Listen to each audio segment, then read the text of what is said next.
Hello you guys, and welcome back to part 2 of making this 1910s corset, and I'm pretty proud. It took only a week to upload this video. I'm really proud. Okay, let's start, because you see I'm already sewing.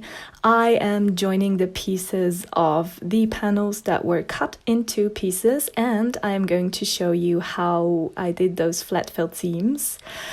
As you can see, you sew the seam and then you cut down the seam allowance on one side, and then we start to iron.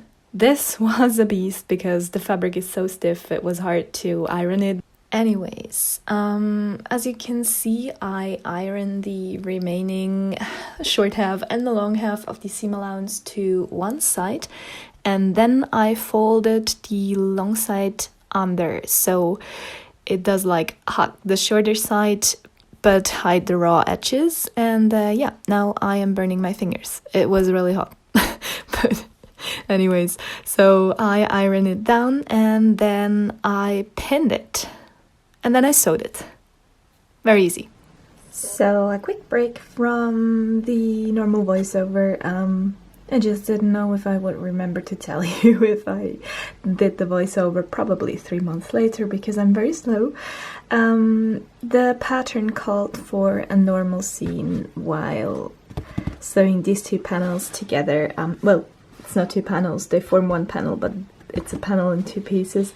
And I decided to do one of these corset seams here as well, because yeah, I don't want to have unfinished edges somewhere, so that's something I did differently than it is written in the pattern. It calls for a normal seam. I did one of these.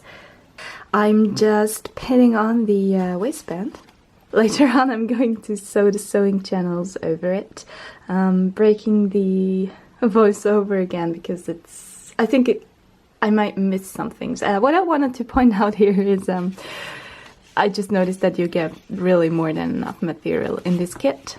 Like it. I also have some kuti left over. I think this is going to last for another corset, which is cool. So, pinning the waistband on, and then I'm going to sew the sew the boning channels. Yeah, it's 8 o'clock in the morning. Sorry. I had to get up early, or I wanted to get up early, let's say like this, because I need to profit from the natural lighting that ends up reaching my sewing table, because the lamp that I have is not quite enough to sew in the evening. So I'm doing it during the day. I'm sewing on the boning channels, and I normally pin all the channels at once because I don't use a fabric that is this stiff for my corsets. So yeah, I am not going to do that for the other side because it's really, my fingers are suffering, so let's say it like that. I'm gonna change the method for the other half of the corset. Alright, we are sewing on boning channels, and the twill tape I was provided with was a little bit wider than the boning, so I had to correct that while sewing it on. And there were also two channels very close next to each other, so if it was like that, I overlapped the tape and then sewed the seam in the middle first over both tapes, and then I sewed the sides. So yeah, you're going to do that a lot because there's a lot of boning channels. Have fun! Then I did the cover for the front pieces, the center front pieces, and the center back pieces. I reused the fabric I used for my mock-up there to save it. And yeah, it was already in the right shape, so great. Then we are inserting the busk. I see I left everything that is complicated for the voiceover. Great.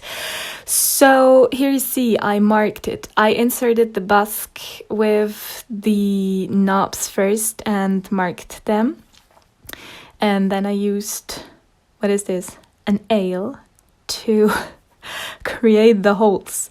But since I did not use enough force because I was afraid of using enough force, I will have to do this again. So I tried to insert the busk, and yeah, of course it didn't work, so I had to go back and do this again. So yeah, you see, we're doing it again. I didn't want the lining piece to be visible, so when I ironed the seam, I ironed it in a way that you do not see the lining. So the fold is on the coutil and not where the seam is. I don't know if this makes sense. If you want it to make sense, my blog post is a lot better than this voiceover. I don't know why I can't do it while I'm talking, but when I'm writing it is better. Also, yes, as you can see, I'm a highly professional videographer. You can see the bend of my camera, but anyway, so after inserting the busk again, I pinned it, and here you can see how I ironed it as well, so the lining is not visible. So I pinned it. It was a little bit tricky, and yeah, then I started inserting the other half of the busk, which is the one with the loops. That one was a little bit more tricky. The pattern said that I should sew the lining piece in and leave some gaps where the loops should be, but I was lazy. It sounded like a lot of work, so I did something else. Also, I didn't want the lining to be visible.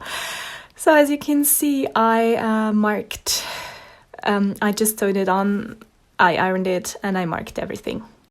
I just cut them open in a extremely secure way. Please don't do that. My fingers are still alive, but don't do it. And now I'm going to use fray jack on them and hope for the best. Let's see if this works. Since I'm not going to wear it daily, I hope this is good enough, but I guess the other way around would have been much more secure if you want to get a lot of wear out of it. So decide yourself what you do. That's what it looks from the inside. I did fray jack on both sides because I have hopes that it will last longer like this, but who knows. Yeah, so now I'm going to let this dry and install my my zipper foot and secure the other half of the busk. Okay, you can see I installed my foot and then you just sew. It's pretty easy. My stitches were lumpy anyways, but yeah, that's it. Now we go on with the cool stuff. We are going to insert boning. So I measured how much of it I would need, and then I used this tool that I don't know what it's called. Be careful, because if you use this spiral steel boning, there's always some pieces that are loose, and I'm using my hand to prevent them from flying away. And yeah, also always install those end caps, because the steel can destroy the fabric and maybe eventually your body, so play it safe, guys. And yeah, when you've installed the end caps, you just insert the bone and close the boning channel and you're done. By the way, I forgot to hide the raw edges of my boning channels. Maybe I'll do that later.